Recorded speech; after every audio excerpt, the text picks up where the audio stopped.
Howdy, my name is Nick, my pronoun is not senpai, and the last time we chatted about androgyny versus femininity, I gave you many shots about heels and discussed my relationship with them. I think we're getting along very well these days. For the most part, femininity is the only thing at odds with me wanting to be acknowledged as fully agender, as androgyny itself is often equated to masculinity, which I disagree with. And while I respect the choice to go fully masc or fully femme, and still get to call yourself whatever gender you are, it does bother me a lot that we so harshly align androgyny to one side of the scale, and that's why I'm reconnecting with femininity the best I can.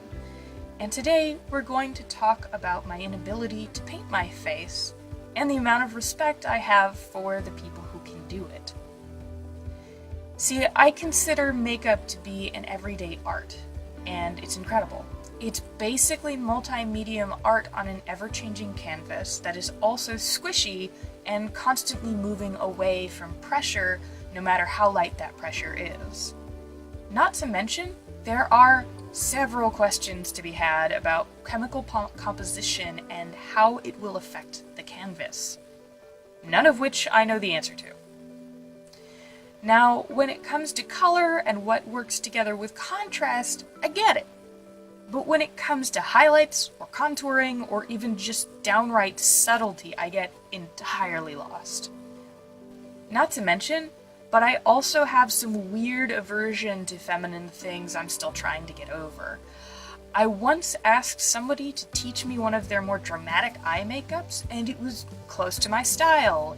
It was gothier, kind of creepy, and I couldn't even get past the first step because I just didn't want to put the makeup brush on my face. Not to mention my crushing self-doubt when it comes to anything artistic. So I actually decided to go to the store first to get myself some makeup, because if I bought it, I'd feel inclined to use it, right? Kind of.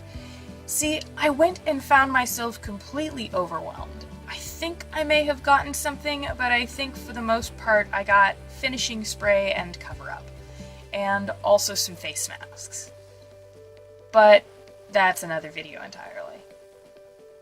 See, I didn't actually start trying to make makeup work for me until my fellow employee mentioned that there was an eyeshadow palette on sale that I would have a limited time to buy, and as soon as I saw it, I decided that it was well worth the price. It was Urban Decay's Full Spectrum palette, which has an amazing array of colors and hasn't been used as much as I would like to use it, and definitely not used as gracefully as I would like to use it. But over time, I have grown one hell of a collection and learned some amazing things, like, did you know that makeup actually expires? Because I had no idea. It makes sense though, when you think about what goes in it, it's all completely biodegradable. Which also means that I have to clean the brushes, which is also something I never thought about. I've taken to watching beauty blogs here and there, though more often I wind up looking at costume makeup and very extravagant lip art, which is a problem, because if you want to excel at something, you need to learn the basics, and I've got such a hard time with that. It's so easy to get caught up in the more fantastical parts of art than it is to work for it. So I've been trying to tone it down, but that has also been extremely difficult. I have sensitive skin, so often when I'm looking for products, I have to be careful of what's in them, and what's more, I don't know what specific ingredients cause irritation or acne for me. Also, I still have minimal knowledge of what I even want for color. I've bought things that I thought were my skin tone for cover-up, but were not. And after the incident where the color matching counter turned my friend into an Oompa Loompa, I cannot trust Sephora again.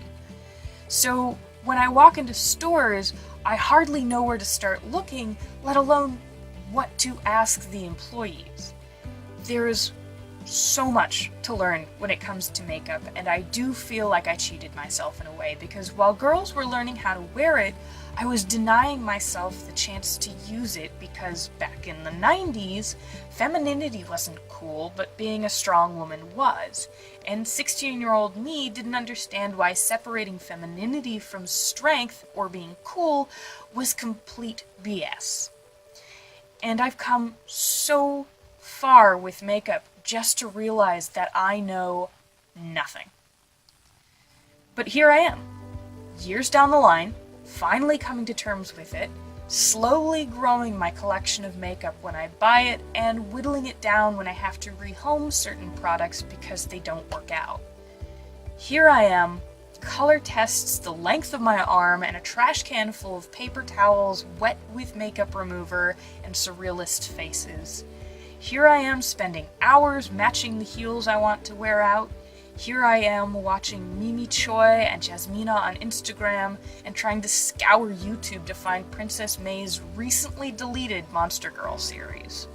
Here I am just trying to get along with femininity again because someone drew a fine line of what androgyny looks like, and it's all the way on the side that people marked masculine, and I can't understand why any of this is gendered.